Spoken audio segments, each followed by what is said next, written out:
if you know you're going to post, twice a week, which days are you going to post on? Are you going to write your post before you start your day? And just make that a habit at least. So you just that's how I got into a routine of doing it. I would just make LinkedIn the first thing I did every day. And then I didn't have to think about it. Welcome to our Happy Rainmakers video series where point one can make a difference. I'm joined today by Jamie Sternberg, who is the founder of Drumlin Strategies, where she helps lawyers and law firms with general business development strategies, but also with LinkedIn strategies, which we're going to talk about today. Thank you so much for being with us, Jamie. Of course. Thanks for having me. So it sounds like for content that could wait, posting in the morning helps. Are there any particular days that are better? Yeah. So I would say any day of the week is good, honestly, except Friday afternoon. Everyone's trying to get their work done and leave. Yeah, no one's, I don't think anyone's on LinkedIn on Friday afternoon. I think that's generally a slow time, maybe Sunday morning or Sunday afternoon, but generally mornings are the best. And weekend mornings can be really good. Saturday morning posts that I've done have done really well because there are less people posting on the weekend, and yet people are still scrolling through LinkedIn, especially when they're in bed on Saturday morning. They don't really have any place to be that early. They know once they get out of bed, they're going to be running around like crazy with their kids or whatever Saturday activities they have. So once you commit to doing some kind of posting, are you better off doing it once a week, every Tuesday morning, or doing it when you think of something that you care about writing about, doing a bunch one week and taking a break, or being more consistent? What would you recommend? So I recommend being consistent in a way that works for you. I mean, some people will post every single day. I don't expect that from my clients at all. I mean, that is a good strategy in terms of people want to start following you. You're just getting out there more.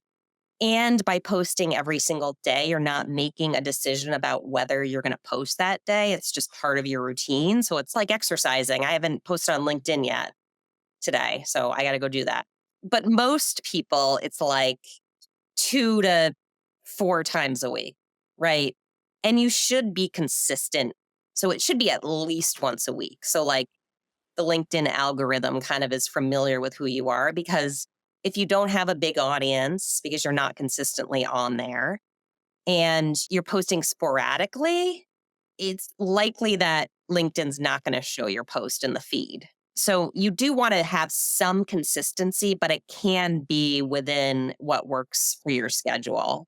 So if you're at a law firm that has some help with marketing and business development, is LinkedIn posting something that they would customarily help you with? Can you get some other resources so that you're not responsible for the entire thing yourself?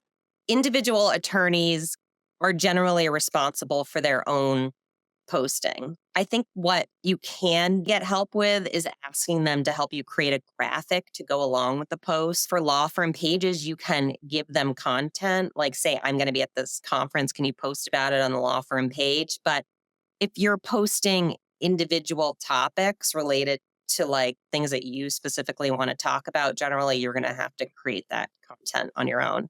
I work, with my coaching clients on figuring out specifically what they should be talking about so they don't spin their wheels, and, how to make posting a habit.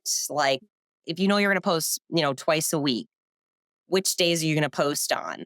Are you going to write your post before you start your day? And just make that a habit. That's how I got into a routine of doing it. I would just make LinkedIn the first thing I did every day, and then I didn't have to think about it. Leaving people with their point one.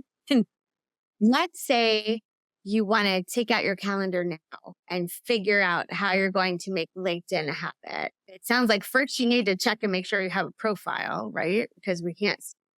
And then a good way to get involved, if you haven't already, is to see what's going on in the feed and like and comment for a while and get a little familiar. But when we're gearing up and we're ready, maybe on your calendar, you figure out where that point one is fitting in. So create that habit you were talking about. Maybe with your morning coffee, you figure out what your topic is, or you post every day at 9 a.m. or whatever it is, and it just becomes something you do.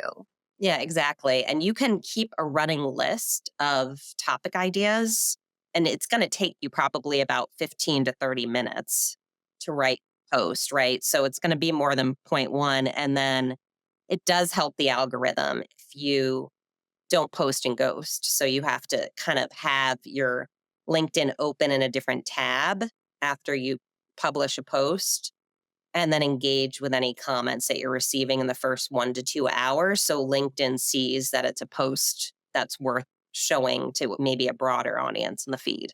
All right. Well, that sounds like we've given everybody a little bit to think about. Yep. And I know that you do LinkedIn training for anybody who wants to take a deep dive.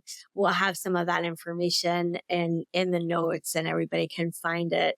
Yep. Thank you so much for all of this information. Of course. Thank you so much for having me, Jen.